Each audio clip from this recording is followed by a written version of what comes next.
Birželio 7 dieną Šiaulių miesto savivaldybės viešoji biblioteka surengė jau 4-ąją knygų mugę Šiauliuose.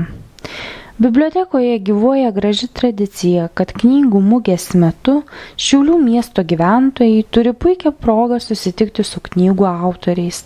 Šiais metais bibliotekoje savo knygą Juokingos moters Agapė pristatė Loreta Jastramskienė.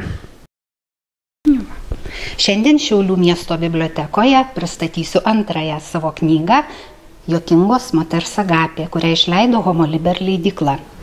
Tikrai labai malonu, kad savivaldybės biblioteka pakvietė, kad jie turi tokius kontaktus su leidyklomis, bendradarbiauja su autoriais, nes knyga yra nauja, pati naujausia, bet ne paskutinė, kaip mėgstu sakyti.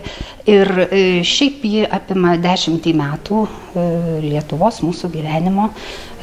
Prasideda jinai 99 sausio 16 ir baigėsi 2009 metų tą pačią dieną, kurią, kaip žinom, vyko riaušės prie parlamento ir pagrindinė herojė Paulė tikrai negalėjo praeiti pro tuos įvykius, kaip ir būdinga jos charakteriui, puolė pasižiūrėti, kas ten vyksta, gelbėti ir kuo visą tai baigėsi, skaitytojai, aišku, perskaitę knygą, sužino.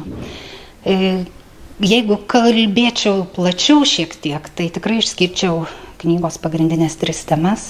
Tai pirmoji yra ta, kuri turbūt žmonijos istorijai yra svarbiausia meilė, antroji tema yra šeima ir trečioji yra žiniasklaidos įvairūs kuluarai, istorijos. Kadangi esu 23 metus dirbusi žurnalistė, tai labai gerai pažįstama tas sritis ir iš tiesų lietuvių literatūroje nebuvo tokios knygos, kurioje būtų pavaizduota, sakykime, virtuvė, ta psichologinė kažkokia atmosfera, kuri tvyro ar netvyro, bet yra redakcijose. Tai visą tai buvo labai smagu aprašinėti, kartais ir komiška.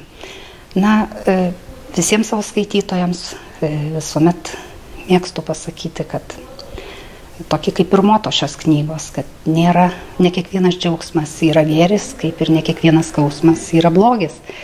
Į susitikimą su rašytoja Loreta Jastramskienė ir jos naujausia knyga Juokingos moters Agapė pristatymą atėjo vien tik moterys. Kaip vėliau pastebėjo pati rašytoja, matyt todėl, kad knygos pagrindinė veikėja yra moteris. Autorė susirinkusiems pasakojo, kad sukurti tokią išskirtinę knygos heroję nebuvo lengva.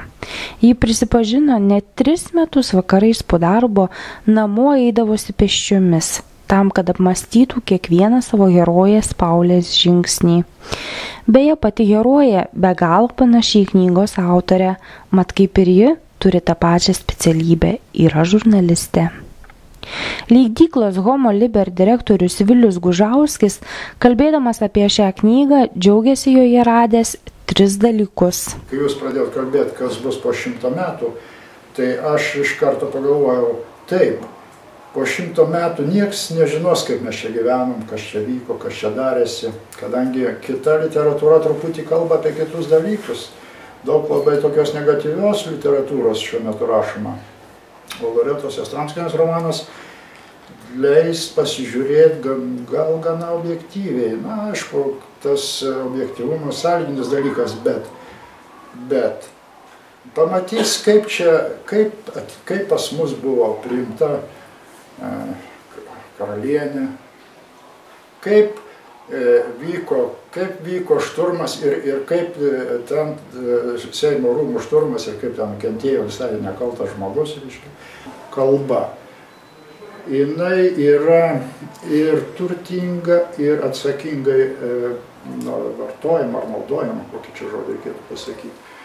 Ir, reiškia, turi tokių, na, labai gaila, kad negaliu pacituoti, tokių vaizdingų, gražių frazių šitam romane galima rasti, na, su tokiu geru humoru parašytų dalykų.